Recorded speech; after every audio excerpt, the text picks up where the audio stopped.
मोक्षमार्गस्य नेतारं भेत्तारं कर्म भूभृतां ज्ञातारं विश्वतत्त्वानां वन्दे तद्गुणलब्धये।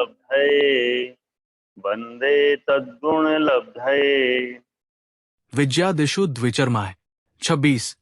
अर्थ विद्यादि विमानों में देव द्विचर्म शरीरी होते हैं। सूत्र कहने का कारण, जो सम्यक्त्व से च्युत नहीं हुए हैं उन सब के मोक्षगमन के प्रति समानता है कि विशेषता है। इस प्रकार की शंका का समाधान करने के लिए ये सूत्र कहा गया है। लौकांतिक देवों का कथन किया और वहां से च्युत होकर तथा एक गर्भ को धारण करके निर्वाण को प्राप्त होंगे। ये भी कहा, क्या इसी प्रकार अन्य देवों में भी निर्वाण प्राप्त होने के काल में भेद है? इसी बात का ज्ञान कराने के लिए ये सूत्र कहा है। सर्वार्थ सिद्धि 492। सूत्र में आए च शब्द के दो अभिप्राय। द्विचरम शरीरी देवों का वर्णन। यहां द्विचर्म भव मनुष्य भव की अपेक्षा कहे गए हैं। लगातार 2 बार विद्यादिक में बीच में एक मनुष्य भव के साथ उत्पन्न होने पर ही द्विचर्म भव की नियामकता बनती है। द्विचर्म भव का नियम केवल विद्यादिक 4 अनुत्तर विमानवासी और 9 अनुदिश विमानवासी देवों के लिए है, ग्रैवैकवासी देवों के लिए नहीं। अनुदिश और अनुत्तर विमानों में सम्यक दृष्टि जीव ही उत्पन्न होते हैं। एक भवावतारी अथवा 2 भवावतारी देवों के अतिरिक्त अन्य देवों के भवों के संबंध में कोई नियम नहीं है।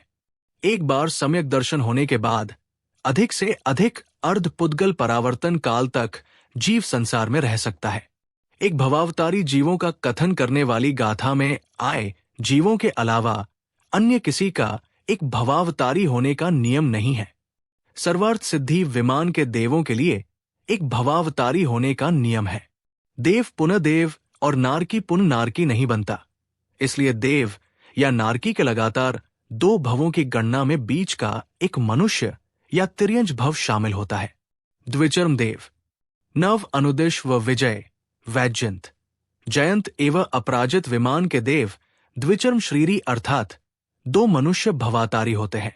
चरम का अर्थ कह दिया गया है अर्थात अंतिम। 2 अंतिम देहों सो द्विचर्म है।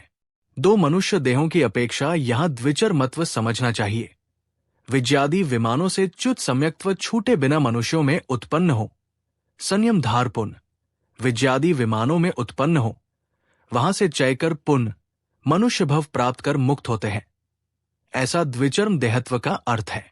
सर्वार्थ सिद्धि 493। मनुष्य भव के द्विचर्मपना कैसे घटित होता है? एक की ही चर्मत्व है ऐसा नहीं है, क्योंकि औपचारिकत्व होने से 2 को भी चर्मत्व कह दिया जाता है। यद्यपि चरम शब्द अंत्यवाची है, अतः एक ही चरम हो सकता है, परंतु जिस शरीर से साक्षात मोक्ष होता है वो मुख्य चरम है तथा उसके प्रत्यासन्न जो मनुष्य भव है वो भी चरम शरीर के प्रत्यासन्न होने से उपचार से चरम कहलाता है। देवभव के व्यवधान अव्यवधान का विचार यहां नहीं है। यहां तो सूत्रकार के वचन ही प्रमाण है, अर्थात आचार्यों ने विद्यादि को द्विचर्म कहा है। राजवार्तिक 4। आगम में विद्यादि का उत्कृष्ट अंतर कुछ अधिक 2 सागर बताया है, अतः 3 मनुष्य भव हो जाने से द्विचर्मत्व कहना ठीक नहीं है। आगम में ये कथन प्रश्न विशेष की अपेक्षा से है। व्याख्या प्रज्ञप्ति दंडक में कहा है कि गौतम ने भगवान से ये प्रश्न किया कि विजय आदिक में मनुष्य भव को प्राप्त कर कितनी गतियाक्ति करते हैं विद्यादि में। इसके उत्तर में भगवान ने कहा कि आक्ति की दृष्टि से जघन्य से 1 भव तथा गतियाक्ति की अपेक्षा उत्कृष्ट 2 भव सर्वार्थ सिद्धि से च्युत होने वाले मनुष्य पर्याय में आते हैं और उसी भव से सिद्ध हो जाते हैं। विद्यादिक के देव लौकांतिक देवों के समान एक भविक नहीं है, किंतु द्विविक है। इसके बीच में यदि सौधर्म आदि स्वर्ग में उत्पन्न हो तो उसकी विवक्षा नहीं आता। विद्यादिषु द्विचर्माय ये कथन आर्ष विरोधी नहीं है। राजवार्तिक 5। एक भवातारी देव 16 स्वर्गों के 12 इंद्र होते हैं। इनमें से सभी दाक्षिणेंद्र एक भवात्री होते हैं। सौधर्म इंद्र एवं उसकी शची एक भव लेकर मोक्ष जाते हैं। लौकांतिक देव एक भव लेकर मोक्ष जाते हैं। सौधर्म के 4 लोकपाल शची इंद्राणी तथा सर्वार्थ सिद्धि के देव ये सभी एक लेकर मोक्ष चाहते हैं।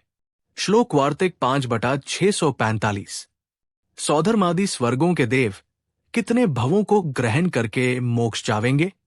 सौधर्मादि स्वर्गों के देव 100 या अनंत भव लेकर मोक्ष जावेंगे, ऐसा कोई नियम नहीं है, क्योंकि ग्राव्यक तक के देव कब मोक्ष जावेंगे ऐसा कोई विधान नहीं आता है।